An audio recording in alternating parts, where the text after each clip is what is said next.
Okay, we are in Judges chapter 7, verse 1. It says, Vayesh came Yerubbaal, who Gideon. So Yerubbaal got up early in the morning. That's what Vayesh means. And who was Yerubbaal? In case you forgot one verse above, that was Gideon.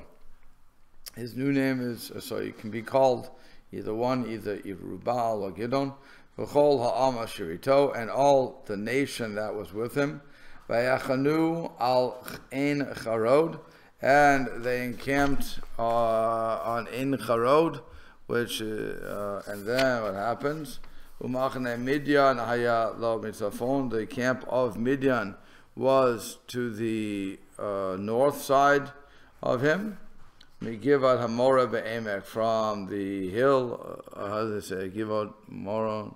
Oh, they're not translating. Okay, so Givat Hamora in the valley, and Rashi explains Hamora lashon hara'a varia. Hamora, the word Hamora is teaching. It's a language of either teaching or seeing, like More Besotav, he shows with his finger. Shemisham Sofim Varomzim Be'emek. That from there they could see and hint. In the valley they could do a lot of things. Okay. Then it says, the Malbim notes on this.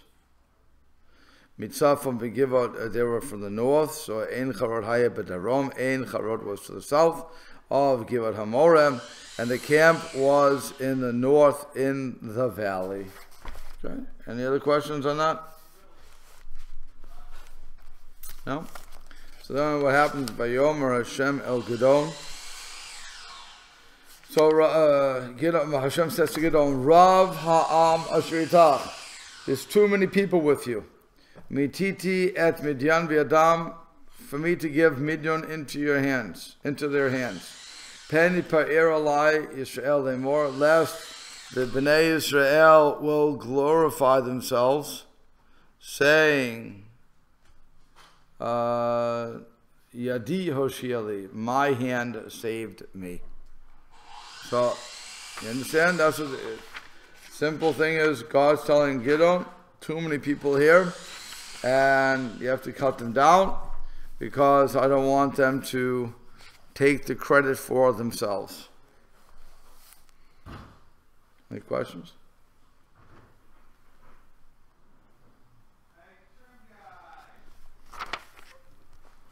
No?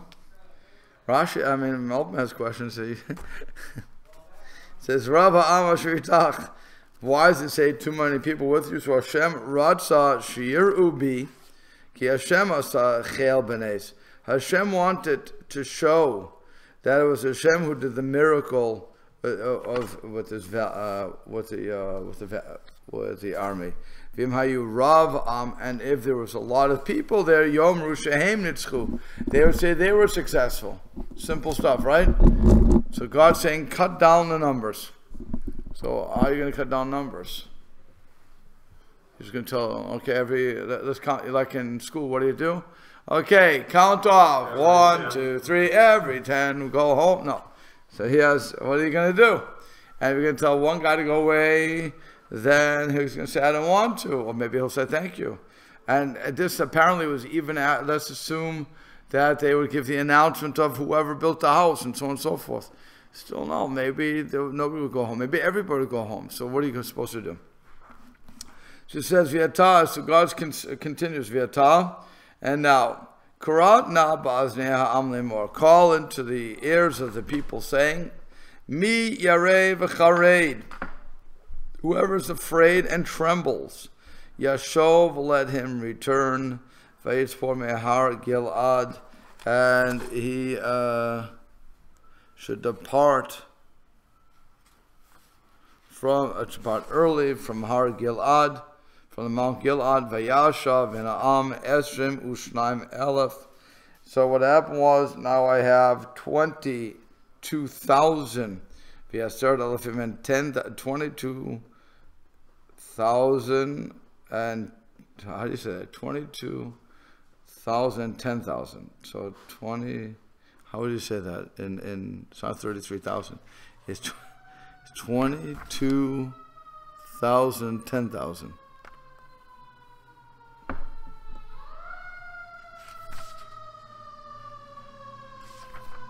Oh, that's what they want to say. Okay. So 22, that's what happened. So V'yashav ha'am eshem shnaim elef, so 22,000 people left. There said elefim nisharu, and you have 10,000 people who remain. Okay. So then, what do you say to that? So he says, okay, he gives a famous speech. If you're going to be afraid of war, leave. So why would a person be afraid of war? Afraid of dying. Afraid of dying? Why is he afraid of dying? Lack of faith. Lack of what? Faith. Lack of faith? What's the lack of faith? That we're taking care of in the afterlife, perhaps. No. Good shot though. Why does a person die? Let's get back to the basics here. Why do we believe a person dies? Because of sin. It's the only reason we're going to die, because of sin.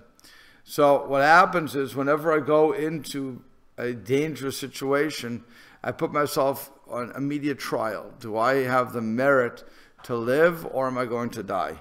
Or am I going to be hurt? In other words, what merits do I have?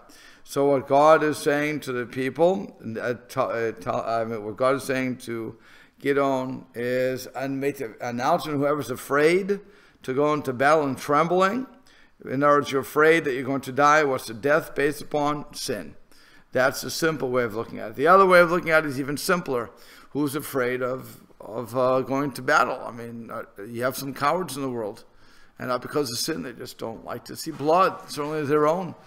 So, and if you're going to start running away, you're going to discourage the rest of the people.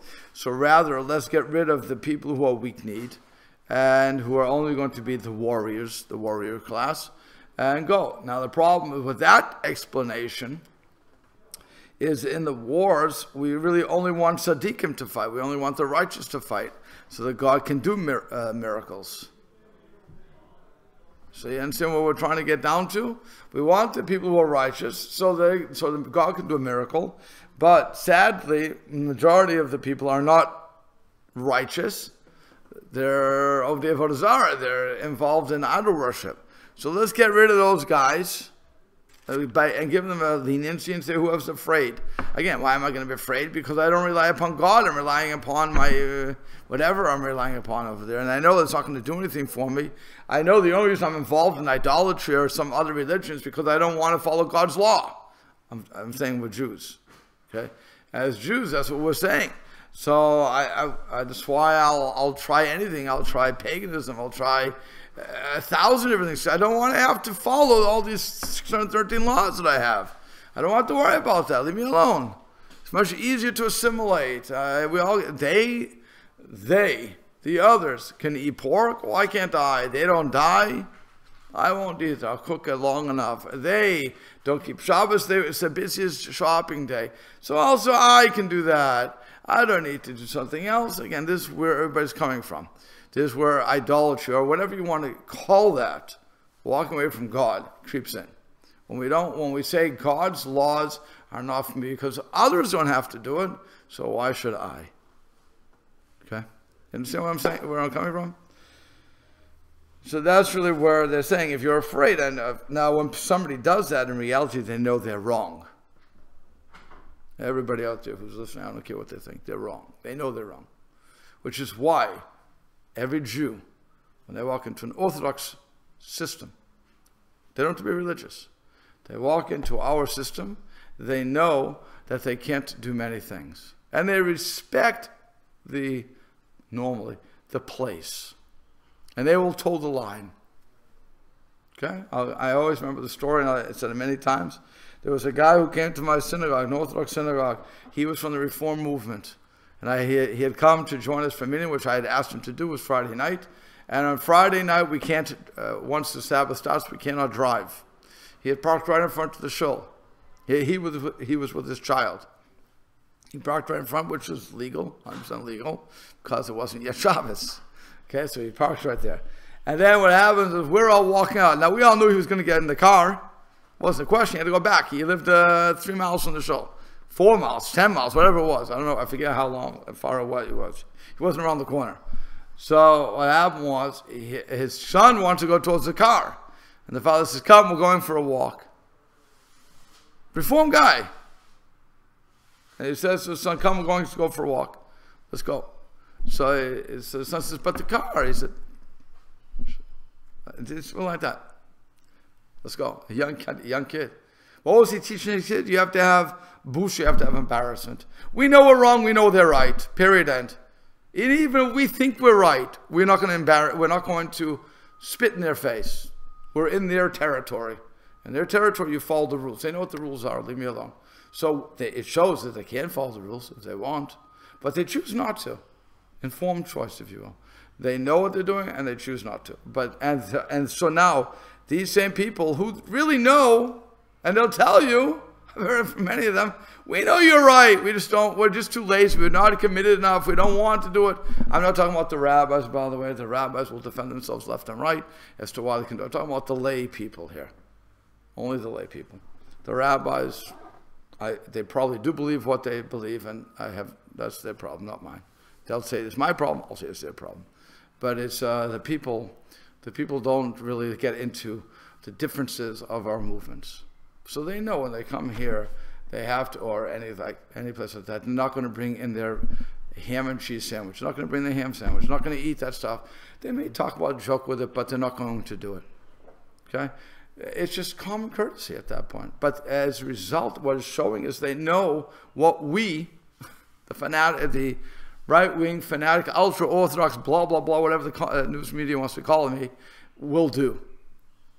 So so when they don't do it, and here God is announcing, or the prophet is announcing, if you're afraid of war, so you're going to lose a lot of people. 22,000 people walked away. Echoes right down through the centuries. It does. It does. And so I'm saying nothing really changes.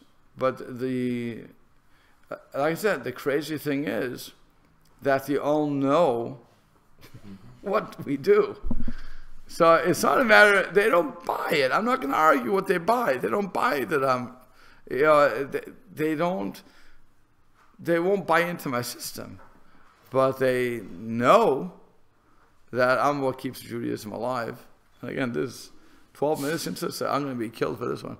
But they all know that. They all know without the Orthodox, there would be no Judaism today. They won't exist. The Reformed, conservative, Reconstructionists will not maintain themselves. They'll intermarry. 60% are intermarried already, if not even more. Who knows how much more is really there? And of those who how do you say marry in? Marry in, I guess. Those who marry in don't necessarily do anything anyway. So the kids aren't keeping Shabbos. The kids aren't keeping kosher. They'll go to McDonald's. They'll go to Burger King, whatever they like. There's no. So they'll send the kids to Hebrew school. They have a bar mitzvah. Great. It's nothing, if even that. But they don't. There's nothing there.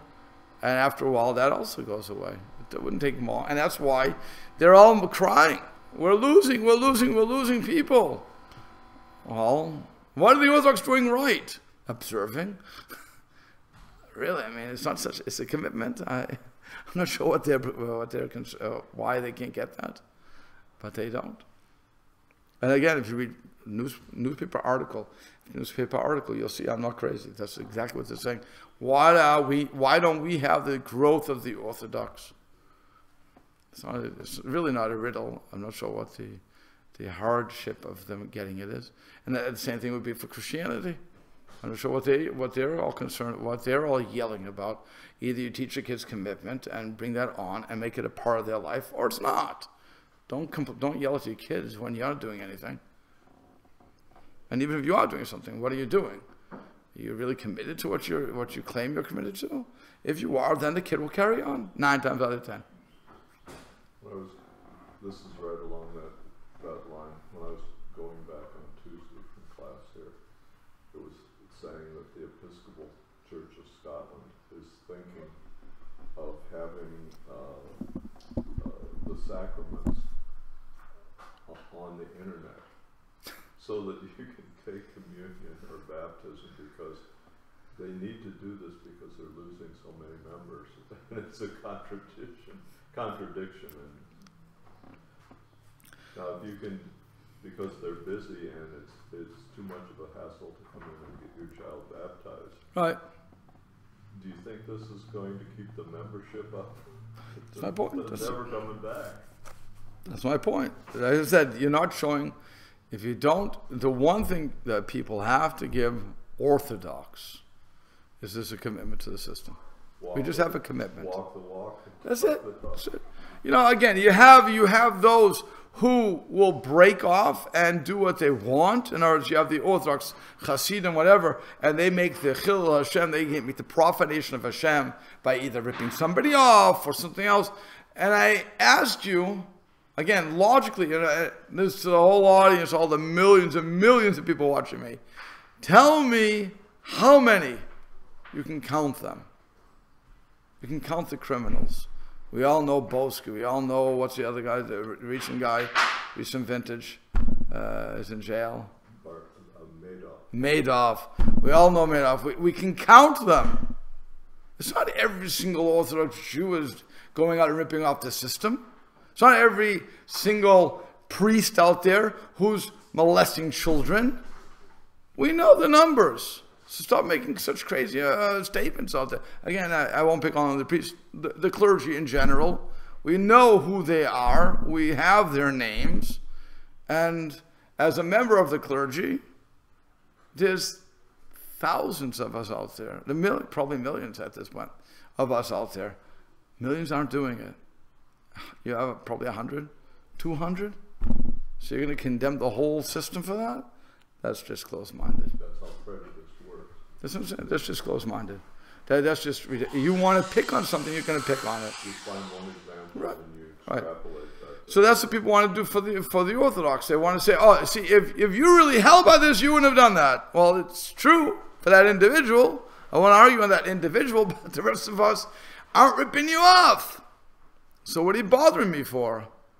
Again, you can bring that across to anything. Not all lawyers are rip-off artists. Not all car dealers rip-off artists. Used car dealers. Not all the used car are. Some of them are very honest. Some of them aren't. You have to pick and choose. Some doctors are quacks, some aren't. Not everybody's a quack because one guy's a quack. Right? So that's how people have to look at this.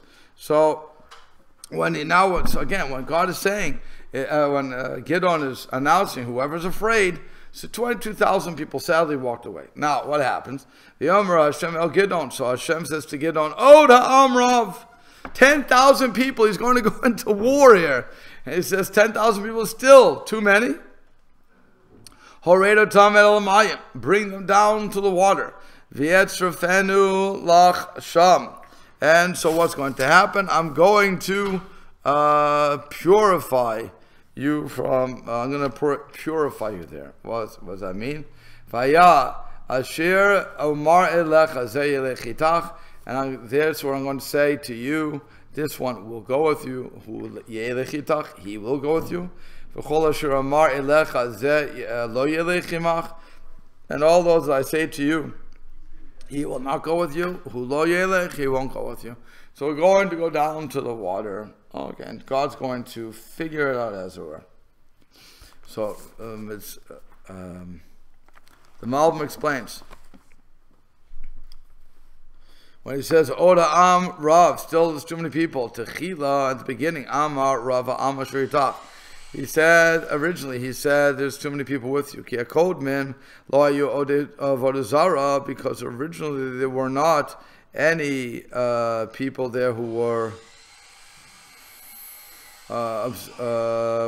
involved in idolatry. Vayu ito bedomim lo ve'ele shayu odei zara lo hayu ito. So let's get rid of those people, and now the people with him are no longer of the avodah zarah. Okay, fine. Now the people left 10,000. Nobody's involved in that. So I'm going to clear it out. Me royal to know who's good to go with you. And the one I tell you to go with you, hu yelech itach, he will go with you. Which means ki kafi kavanatcha lefi Hashem l'mechama, according to your intent before Hashem to war. And all I tell you don't go, they shouldn't go. Lo zusha lo yelech itach kfi kavana haroy ki gam lo yelech, because with again the intent is fitting that he shouldn't go with you. Ki it yireh hamilchama, because the time he sees war, yashuv achor biyot yotam bilti mamin, he will turn away because he doesn't have belief. So why, if we already announced, according to this, we already said who's ever afraid, he should go back. And I have 10,000, God saying, they still, I'm going to tell you who's good to go with you, because in other words, when they see the war, they're going to run away. Well, you already said who's going to run away. So what we're hearing from this, some people like to stay because they don't want to be called a coward, but really they are a coward. I don't know. I'm a coward too. I would hate to go to war, but so I'm in that illustrious group of being a coward.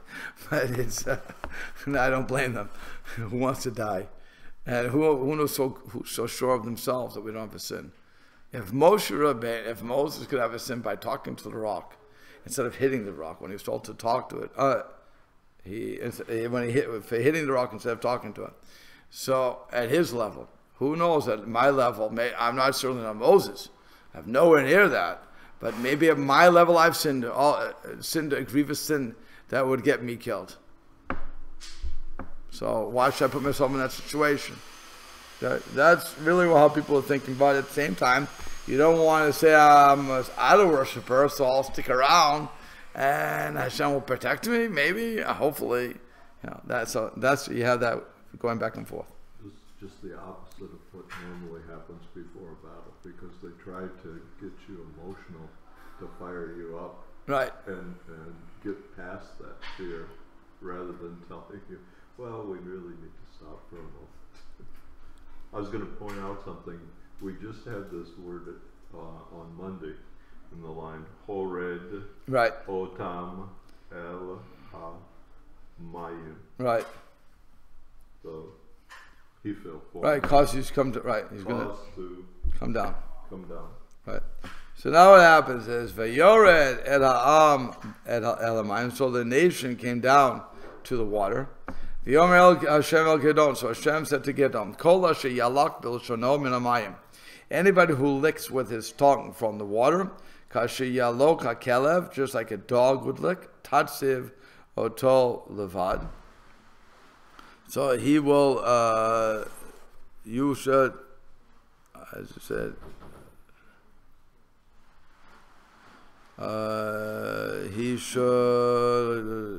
you should set him by himself. Okay, that's what it was. You should set him by himself, and then and all those who bow down on their knees to lishtot, to drink. So you're going to have two groups here. Okay, the ones who went down who licked the water like a dog, that's going to be one group, and the ones that went down on their knees to drink the water. Okay, why do you think Hashem is making the difference?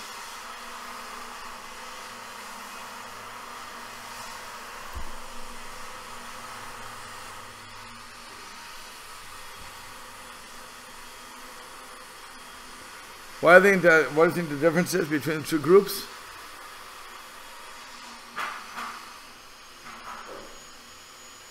It says that in the commentary that the ones who bowed down were bowing down to idols as well. That's what Rashi. Not that they were bowing down, but they were used to bowing down. There you go.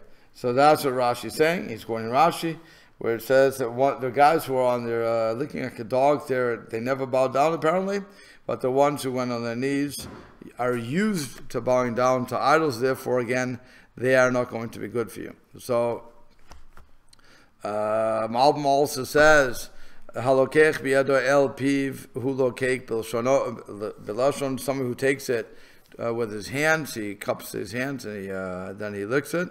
Masha enkin akarem male piv el minamayim, as opposed to the one who bows down and puts his mouth fully into the water. According to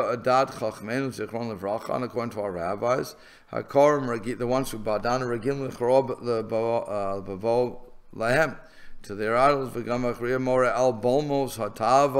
also this bowing, this kneeling down teaches us about a bolmos is when you eat ravenously. Which is not the same as when you're putting down, lying down to get the water from the with your mouth full in the water. I said that.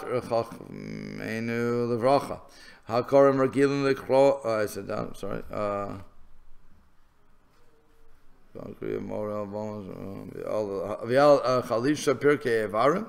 Okay, like the Akeda Siva, so that's when Hashem said these guys who didn't bow down should. I'm sorry, the guys who did kneel down, they should not go. But those who licked with their tongue, who atzmo, can be adam el pihem helim yochu, and so they should go. So that was the test. Fine. Then it says, "Vayiem mispar hamalach can be adam el pihem." So the number of the amount of people who licked with the water with their mouths, shlosh meot ish, was 300 men. Chol hayeteram, and all the remaining. So you have 9,700 people. Karu bilkehem, they bowed down, or they kneeled on their knees. There's 12 mayim to drink the water, and then they would be sent away too. So I have 300 people left from 33,000 people. All I have left is 300 people who weren't afraid of war, who were not used to bowing down to idols, and who had, I guess, what you call clean hearts. Okay. So now let's go on. It says, the Malvin says, originally it said 10,000 people remaining, and this is what is explained. There was that the ones who were left with the intent had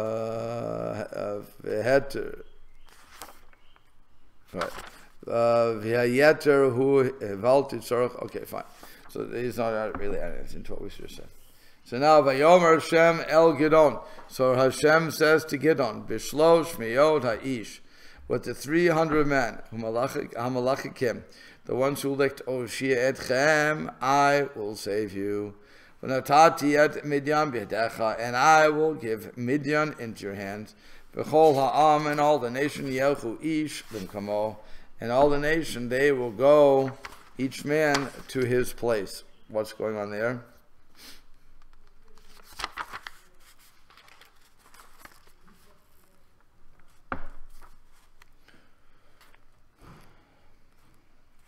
Anybody? The rest of the people, right? They're going to leave, right? It's good? Okay. So then what happens? So they took provisions. I think that's how they translate this, provisions. So they should. They took, where is it? This is 8. Yeah, provisions, fine. So they took provisions of the nation. So they took provisions of the people in their hands and their shofrot. V'ekol ish Yisrael shilach ish lo halav, and each man of Israel he sent each man to his tent. Okay, and so what's going on? And then finally, Shlosh Meod Ha'ish Hechazik, he held the 300 men. Umachane Midian Ayalo Mitachat Be'emek, and the camp of Midian was below him in the valley. So he has, imagine that, they have their provisions, the trumpets, and everybody else he sent to his tent, but the 300 people he kept, and we're going to have a 300 people attack. And so he says, the ones who licked took from the rest of the people their provisions and their shofrot, and all those who had bowed down, according to Meshuz David, Hechazik, and all those right who call, and the rest of the people of Israel, that they bow down, so that they kneel down to get the water. That's what he sent. And then the 300 people he held back. He held them to go with him. And then and they would go. So Gideon was on the top and the people on the bottom. Okay. So far, so good.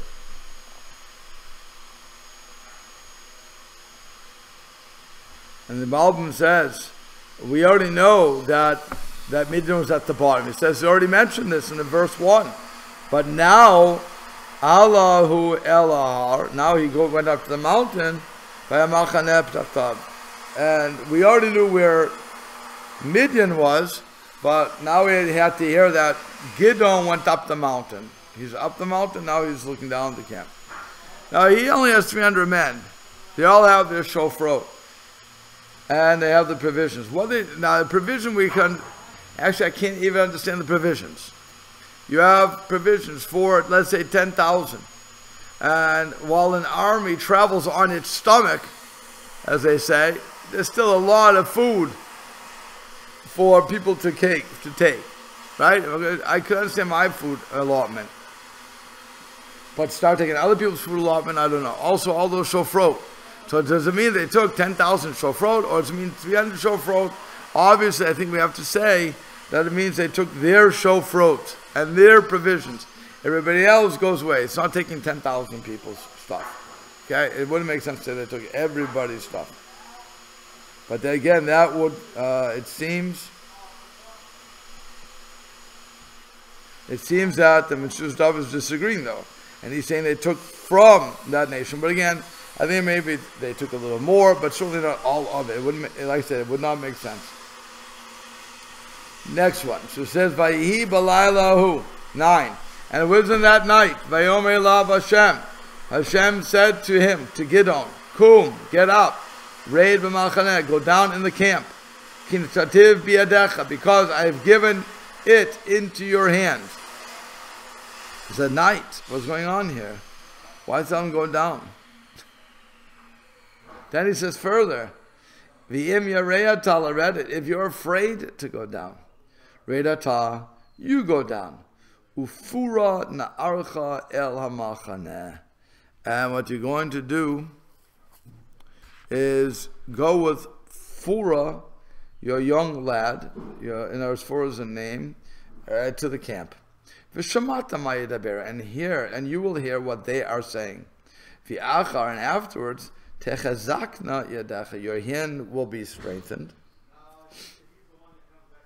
Your hands, I should say, will be strengthened. V'yaradata b'machaneh, and you will go down in the camp. V'yered hu ufura na'aro. So what happened was, Gideon and Fura, his servant, back like his arms bearer, whatever, went El Ketzeach Hamushim, went to the end of the armed camp, Asher b'machaneh, that was in the camp. So he's going down. He took God's advice, as it were, and he's entering. Okay, but he just went down to the camp. So first of all, you have a lot of questions here. He's been speaking to God all the way across. However, he's speaking to God. He's been speaking to God. And God's been inspiring him. God's been telling him how to pick his armed forces and how to get, who's going to go with him, and that he's going to win. And then he says, okay, you're going to go down and you're going to take the people over. But if you're afraid, if you think you're going to lose, if you're still not sure, go down with Pora, your arms bearer. So now we only have 2 people against 10,000, let's argue. Even if it's 100, who cares? But it's a lot of people. And you're going to go and you're going to spy out the camp. And then you'll hear them speaking and you'll see that you don't have to worry about it. Okay. The Malbim says, oh, by the way, build this for you. It says, Techazakna. But that is the future, right? It's future. And it's, but what person is that? That's the feminine plural. Feminine plural, third person, right? Mm-hmm. There you go. That's why it's in the. We don't teach it in the book because it's not used that often. But it's also the second person plural feminine. Right, but this. It's got to be plural here. Yeah, this is plural. But what's it? Why is it third? What's it going? What's it based upon? Hands. Yeah, your hand, the hands. That's why it's not. That's why it's yadecha, your hands. So techazakna yadecha. So as long as you get that, it's important to understand what the every week it gets good. Clear. Good. But those are the types of things that we have to watch for, because it does use. While the feminine is not used that often, it is used. It is used. All these forms which we learn, even though again you normally don't see them, we don't practice them. Throughout the Tanakh, you have to find them, but they're there. Okay, so what happens is, the Malbim explains, raid b'machaneh, go down the camp, and if you're afraid to go down to the camp, so he says, who yipol b'machaneh, l'chavsha, he's going to fall onto the camp to capture it. So he should go. What he told them is, if you're afraid, go to the camp, and you're going to stand at a distance from the camp to hear what they're saying. Then he says,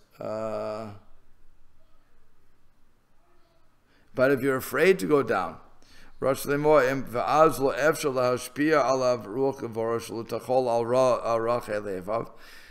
problem if you're afraid to go down? Everybody should be afraid to go down, right? If I'm going into a war and anybody can die, who knows? Again, no matter how good I am, the nature of war is that people are going to die. So even if I don't die, maybe some of my people will die. And any time anybody died in an Israeli war in these days, it meant that there was something wrong. There was a sin going on that we should have fasted. We should have done our duty to do this, to avoid all death. It means that God was no longer with us. Even if one person would die, we took it very hard. So what happens is, he's saying, if you're afraid, so the Malbim explains, then it would be impossible for the spirit of Gevurah, of the strength, to influence you, because it cannot go down on somebody who is afraid. So you have to conquer, in order for me to help you, Hashem is saying, you need to conquer your irrational fear. Because I'm telling you it's going to work out. So now it's totally irrational. You think it won't work out, if you think that. So what I'm telling you is, you go down, strengthen yourself. Once you strengthen yourself, once you help yourself, and you get rid of all this foolishness, then, and only then, can my influence help you do what I know I told you can do. Understand? Make sense? Is that a causative? Hands to be strengthened? Is that a hefil? No. No. No, but that's what it's saying is you'll strengthen, your hands will be strengthened. But he's saying you have to get rid of your fears. And then he says, afterwards your hands will be strengthened to fight. Okay, that's what he's saying. But it's something, again, we have to take into consideration when we're told something and we're following all that and we do what Hashem is saying. When it comes down to the final analysis, are we sure that is going to work? Well, if we have that fear factor, when it's not a healthy fear factor, then we're going to lose. We're going to defeat ourselves. And Hashem is saying, I can't help you unless you believe what I'm saying is true. Because no matter what, again, if I don't believe it, even if 99% of it's working right, the 1% doesn't work right, and I think, the whole thing is a joke, and so, fine. Well, if we look at the numbers, it's the 1%. It's been brought down to. Right. And once again, Wall Street. I didn't mean it with the Wall Street, but just the, right. the connection with God. That the strength is with God's will rather than with the greater numbers. That's true. But also, you have to. Again, Hashem can only do a miracle. I shouldn't say can only. Hashem only does a miracle when the people merit the miracle. So if I'm there and I don't merit the miracle, it's not going to happen. So that's why in a war, you had to have tzaddikim go, and you had to have the righteous go, and they had to fast. I mean, what other people would fast before going into battle? But they had to fast before going to battle. They had to do tshuva before going into battle. They were supposed to be learning Torah. Again, tell the armed forces, before you go into Afghanistan, I want everybody to read the book of Psalms. And I want you to fast. And I want you to think about what you've done wrong. And I want you to sincerely say it's not going to happen and mean it. And only then, once you've done that, then we can go into war. Then we go into battle because we will win. If you ever hear a general saying that, first of all, I think he'll be put in the loony bin. But people look at him and say, are you crazy? You don't fight an empty stomach. You don't do these things. It's just not proper. And yet that was exactly what they were doing. Again, these people were not trained. They weren't trained in battle. There's another thing. We have trained armies, right? Every civilized country, which is oxymoron. It's an oxymoron. Every civilized country has a trained and waiting army that goes on all these exercises and is forced to live in the wilds and everything else. God forbid you're captured and you have to learn how to survive. I mean, Boy Scouts start you out, but okay, all these survival kits that we go through, we didn't do that. We were learning Torah. We had to farm our lands. We were doing what we had to do. But there was, in these days, there was no trained army. Is when we needed to fight against the enemy, the call would go out, we would get up. You know what this is comparable to an extent? The Minutemen. Remember the Minutemen? Yes, American history. American history, right? The Minutemen. They were the farmers. They were everything else. And that's why the famous line, don't shoot till you see the whites of their eyes. Why? Because they were so bad at shooting, they couldn't hit the side of a barn. Don't waste bullets. You can't. You're not a sharpshooter. You could have killed them. You're a sharpshooter. You said you're a sharpshooter, so you could get their ear off. The rest of us people were farmers. Say, whatever, do it. Okay, they weren't trained. That's the closest you're going to get to what I'm saying. The Minutemen. We weren't trained, and so you have 300 people who don't know how to wield a sword certainly not against trained army. And they're going to go out with their pitchers and with their shofrot. And they're going to scare the enemy. It's not them, it's God. And that clear. And by the way, if I take away all of you armed personnel and suddenly I beat the guy, who can deny it's God? That's the point. Who can deny it at that point? You're going to say? No, just from a historical standpoint. I don't know, are we coming to an end? Yeah, we're going to stop here. Yeah, go ahead. Okay, but I didn't want to interrupt. Oh.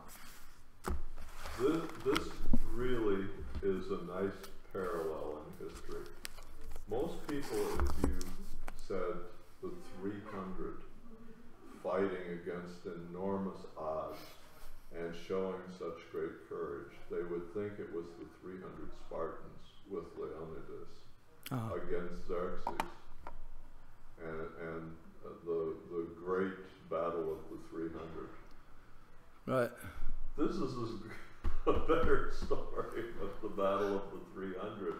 Somebody should make a movie out of this. Okay.